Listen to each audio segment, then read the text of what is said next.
Hello दोस्तों, आज बात करेंगे क्लेवेस एंड एम्ब्रियोनिक डेवलपमेंट। क्या बात करेंगे? क्लेवेस और एम्ब्रियोनिक डेवलपमेंट कैसा होता है, ये चीज़ हम समझेंगे। तो क्लेवेस होता क्या है? एक तरह का प्रोसेस होता है। क्या होता है? ये प्रोसेस होता है जिसमें क्या होता है, जाइगोट का सब डिवीजन होता है। क्या होता है? जाइगोट का सब डिवीजन होता है, वो भी किसके द्वारा? Bye the help of mitotic division. तो यहाँ क्यों माइटोटिक क्यों हो रहा है? क्योंकि यहाँ पर अब सेल का क्या करना है, केवल नंबर इंक्रीज करना है, यहाँ पर रिडक्शनल नहीं करना है। क्या करना है? रिडक्शनल में मियोसिस होता है, जब क्रोमोसोम्स आधा करना होता है तब क्या होता है, तब रिडक्शनल डिवीजन या फिर मियोसिस होता है। लेकिन अगर हमें नंबर इंक्रीज करना है सेल के, तो हम क्या करेंगे? माइटोसिस करते हैं। तो ये एक तरह की प्रोसेस होता है। इसमें क्या होता है, नंबर ऑफ सेल्स जो होते हैं धीरे धीरे बढ़ते चले जाते हैं, लेकिन साइज नहीं बढ़ता। क्या नहीं होता? साइज नहीं बढ़ता, साइज छोटा रह जाता है, तो साइज डिक्रीज होता चला जाता है और नंबर ऑफ सेल्स क्या होते हैं, इंक्रीज होते चले जाते हैं by the help of mitotic division, that is called क्लेवेस।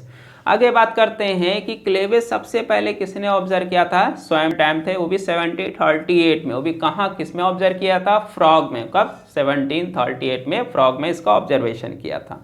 अब फीचर्स की बात करते हैं कि क्लेवेस का फीचर क्या होता है। तो ये इमीडिएटली जैसे ही जाइगोट का फॉर्मेशन हो जाता है, तुरंत ये क्या करता है, ये तुरंत डिवीजन पे लग जाता है। कहता है भैया मुझे नंबर बढ़ाना है। ठीक है, तो नंबर बढ़ाने के लिए वजह से क्या करते हैं भैया, डिवीजन शुरू कर देते हैं और धीरे धीरे क्लेवेस जो होता है कौन सी स्टेज पे पहुंच जाता है, माइटोटिक डिवीजन से करने लगता है। क्या करेगा? माइटोटिक डिवीजन करने लगता है, जिसकी वजह से इसका साइज तो छोटा हो जाता है लेकिन नंबर ऑफ सेल्स बढ़ते चले जाते हैं।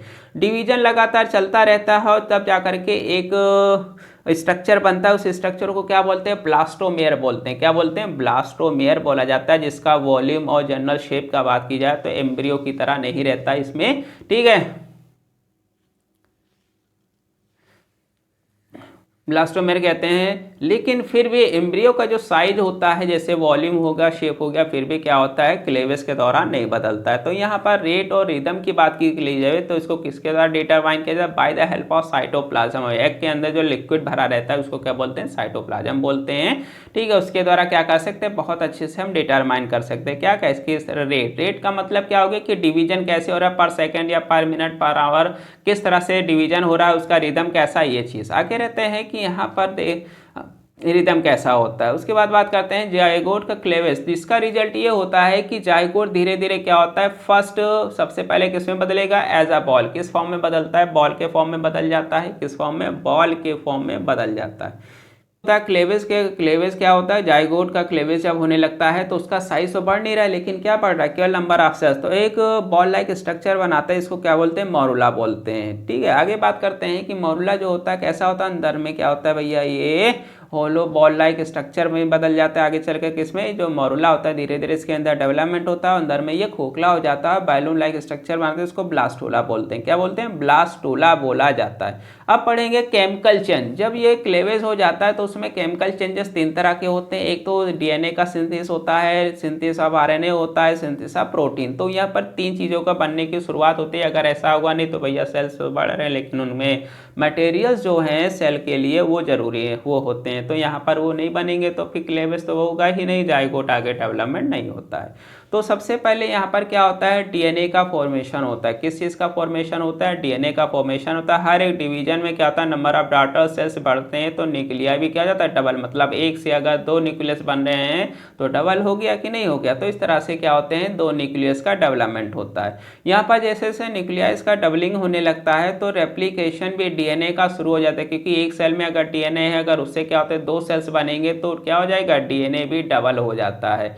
तो एग का जो साइटोप्लाज्म होता है उसमें एंजाइम्स पाए जाते हैं। एग का जो साइटोप्लाज्म होता है उसमें क्या पाए जाते हैं, एंजाइम्स पाए जाएंगे। क्या पाए जाएंगे? एंजाइम्स पाए जाते हैं, याद रखना। ये एंजाइम्स जो होते हैं क्या बोलते हैं, राइबोन्यूक्लियोटाइड्स रिडक्टेज बोलते हैं। क्या? राइबोन्यूक्लियोटाइड रिडक्टेज बोला जाता है। ये जो एंजाइम्स होते हैं ये राइबोन्यूक्लियोटाइड को क्या कर देते हैं, डिऑक्सी राइबोन्यूक्लियोटाइड में बदल देते हैं। क्या कर देते हैं, राइबोन्यूक्लियोटाइड को डिऑक्सी राइबोन्यूक्लियोटाइड में ये कन्वर्ट कर देते हैं। उसके बाद आगे रहता है, आगे चल करके क्या होते हैं, धीरे धीरे ज्वाइन होकर के डीएनए का फॉर्मेशन करते हैं। अब बात करते हैं आरएनए कैसे बनता है। तो आरएनए जब क्लेवेज शुरू हो जाता है तो उसमें के लिए क्या चाहिए, हमें न्यूक्लियोलस की जरूरत पड़ती है। किस चीज के? न्यूक्लियोलस। तो यहाँ पर न्यूक्लियोलस सेल में क्या होता है, न्यूक्लिएटेड होता है, सेल में लिमिटेड होता है। कैसा होता है? लिमिटेड। क्योंकि यहाँ पर हम अगर सेल देखेंगे तो हर सेल में एक ही न्यूक्लियोलस मिलता है। कितने न्यूक्लियोलस मिलते हैं? एक ही न्यूक्लियोलस मिलते हैं। इस बेसिस पर क्या होता है, लिमिटेड होने की वजह से से अब्सेंस होने की वजह से क्या होता है, डॉटर सेल्स में क्या होता है, थोड़े थोड़े क्या करते हैं, दोनों चीज़ बना लेते हैं। एक तो भैया मैसेंजर आरएनए बना लेता है, दूसरा क्या बनाता है, ट्रांसफर आरएनए। तो ये दोनों जरूर बनाता है, क्योंकि इनके द्वारा क्या करेगा, मैसेज कैरी करता है और फिर ट्रांसफर करता है।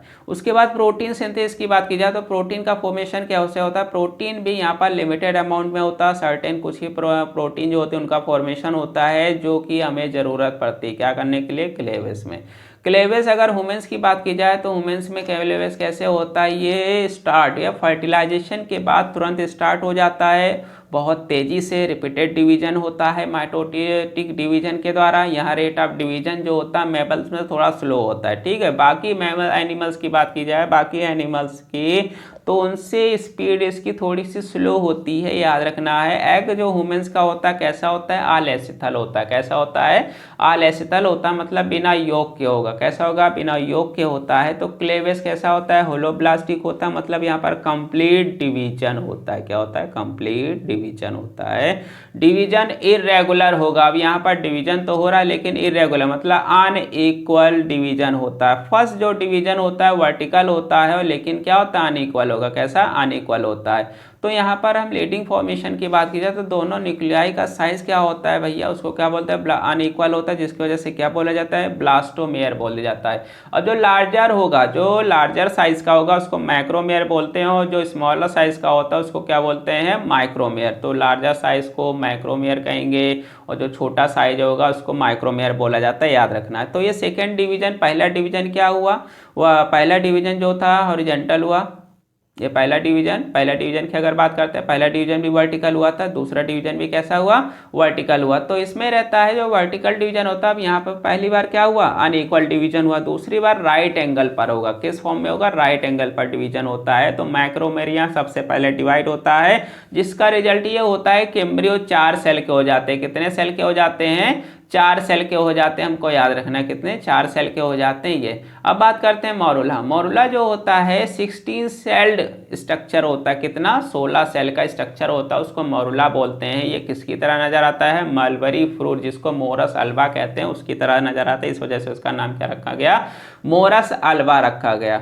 मोरस अल्बा में कोई अंदर में कैविटी नहीं होता, मतलब पूरी तरह ये सॉलिड बॉल की तरह होता है। इसमें 2 तरह के सेल्स पाए जाते हैं, अभी हमने पढ़ा था। एक तो मैक्रोमेयर्स होता है, दूसरा कौन होता है, माइक्रोमेयर्स होता है। मैक्रोमेयर जो होता है फ्लैटेड होता है। कैसा होता है, चपटे आकार का होता है, और ये आउटर कवरिंग कंप्लीट करता है। क्या, बाहर की कवरिंग करता है। इसको क्या बोलते हैं, ट्रोफोडर्म। ट्रोफोडर्म से क्या होगा, धीरे धीरे आगे चल करके प्लेसेंटा का फॉर्मेशन होने लगता है, यहीं से शुरुआत होती है। तो यहाँ पर एक्स्ट्रा ये अगर ऐसा करता है तो एक्स्ट्रा एम्ब्रियोनिक स्ट्रक्चर का फॉर्मेशन हुआ, एक एक्स्ट्रा एम्ब्रियोनिक स्ट्रक्चर का फॉर्मेशन बना लेता है। अब ये धीरे धीरे क्या करेगा, तो यहाँ पर 4 मेम्ब्रेन के अलावा क्या करता है, एक एक्स्ट्रा एम्ब्रियोनिक लेयर भी बना लेता है, जिसको क्या बोलते हैं, अब ये चारों लेयर को क्या बोलते हैं, फिटल मेम्ब्रेन बोलते हैं। क्या बोलते हैं, फिटल मेम्ब्रेन, क्योंकि फिटस के अंदर बन रहा है, मतलब एम्ब्रियो के अंदर बन रहा है। एम्ब्रियो को क्या करेगा, प्लेसेंटा का फॉर्मेशन करेगा, आगे चल करके लेयरिंग करता है, जिसकी वजह से क्या होता है, धीरे धीरे जो बेबी होता है या जो फिटस होता है उसका डेवलपमेंट शुरू होता है। ठीक है, तो ये क्या करता है, ये प्लेसेंटा और एम्ब्रियो को प्रोटेक्शन कराता है। माइक्रोमेयर्स की बात की जाए तो सॉलिड मास होता है, इसमें अंदर में क्या होते हैं, खाली स्पेस पाए जाते हैं। ये सॉलिड जो मास होता है इसको क्या बोलते हैं, इनर सेल मास बोलते हैं। क्या बोलते हैं, इनर सेल मास। ये जो सॉलिड मास होता है इसको क्या, इस सॉलिड मास को क्या बोलते हैं, इनर सेल मास बोला जाता है। अब इनर सेल मास क्या होता है, ये एम्ब्रियो के प्रॉपर एम्ब्रियो को डेवलपमेंट होने के दौरान होता है। क्या होता है, जब प्रॉपर एम्ब्रियो डेवलप हो रहा है तो उसमें इनर सेल मास की बहुत होता है। धीरे धीरे क्या हो जाता है, एक प्रॉपर एम्ब्रियो में डेवलपमेंट हो जाता है। मोरुला जो होता है धीरे धीरे कहाँ पहुंचता है, यूट्रस, और यूट्रस में वहां पर इम्प्लांटेशन होता है। इम्प्लांटेशन का मतलब क्या होता है, इम्प्लांटेशन का मतलब होता है एम्ब्रियो का एंडोमेट्रियम से कनेक्शन होना। किसके, एंडोमेट्रियम से कनेक्शन होना। किससे कनेक्शन होना, एंडोमेट्रियम से। देख रहे हैं यहाँ पर 16 सेल्स है, यहाँ पर देखो।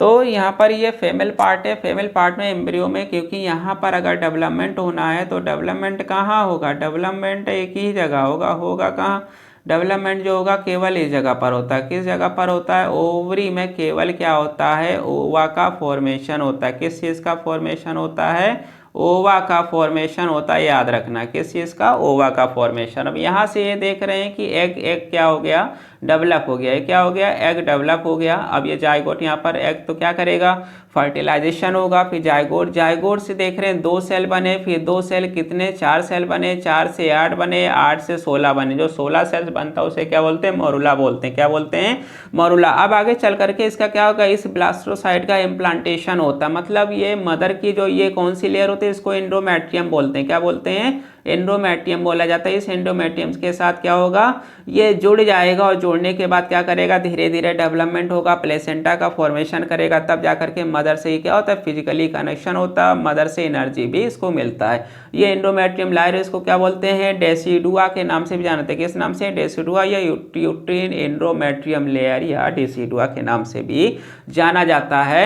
और ये जो बाहर वाली लेयर होती है इसको डेसिडस बैसिलस बोलते हैं। क्या बोलते हैं, डेसिडुआ बैसिलस बोलते हैं। और जो थोड़ा ये अंदर वाली लेयर जहां पर ये एम्ब्रियो को इसने कवर कर लिया उसको क्या बोलते हैं, उसको डेसिडुआ कैप्सुलरिस। कैप्सुलरिस का मतलब क्या होगा, कैप्सूल का फॉर्मेशन करना। तो जो एम्ब्रियो धंसता चला जाता है एंडोमेट्रियम, तो उसके चारों तरफ एक लेयर का फॉर्मेशन करता है, उसको क्या बोलते हैं, डेसिडुआ कैप्सुलरिस बोला जाता है। ये हमको पता करेंगे नेक्स्ट वीडियो में, आगे के बारे में, टॉपिक के बारे में बात करेंगे, किस तरह डेवलपमेंट क्या हो रहा है, क्या बन रहा है, कैसे। तो आज का वीडियो यहीं पर समाप्त होता है, इसके बाद इसका नेक्स्ट वीडियो आएगा।